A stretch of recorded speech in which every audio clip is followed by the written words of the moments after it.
नहमदुहु व नसल्ली अला रसूलिहिल करीम। इस्लामाबाद से हमारे पास सवाल आया कि जो वालिदैन अपनी औलाद के दरमियान नाइंसाफ़ी करते हों तो इस हवाले से हमारा दीन क्या कहता है।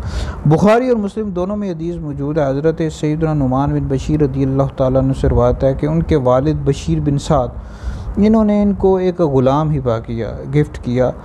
तो उन्होंने जाकर ये बात नबी पाक अलैहिस्सलाम को बताई तो आप अलैहिस्सलाम ने फरमाया कि क्या तूने अपने हर बेटे को ग़ुलाम हिबा किया है, गिफ्ट किया है? तो उन्होंने अर्ज़ की नहीं। तो आप अलैहिस्सलाम ने फरमाया कि तो फिर इस ग़ुलाम को वापस ले लो। और एक और रिवायत में है कि अपनी औलाद के दरमियान इंसाफ़ करो और अल्लाह ताला से डरो।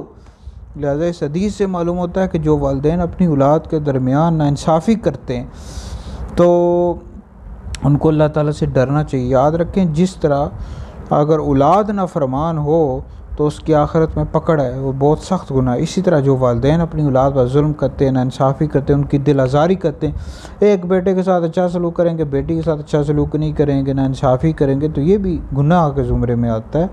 तो आखिरत में इसकी भी पकड़ है, वालिदैन को भी डरना चाहिए। तिरमिज़ी की हदीस है कि जिसकी 3 बेटियां 3 बहनें हों, उनके साथ अच्छा सलूक करे तो उसके लिए जन्नत है।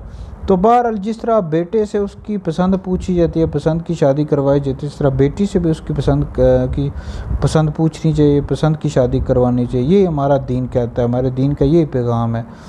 तो बेटा हो या बेटी हो, उन दोनों के साथ अच्छा सलूक करना चाहिए, बराबर का सलूक करना चाहिए।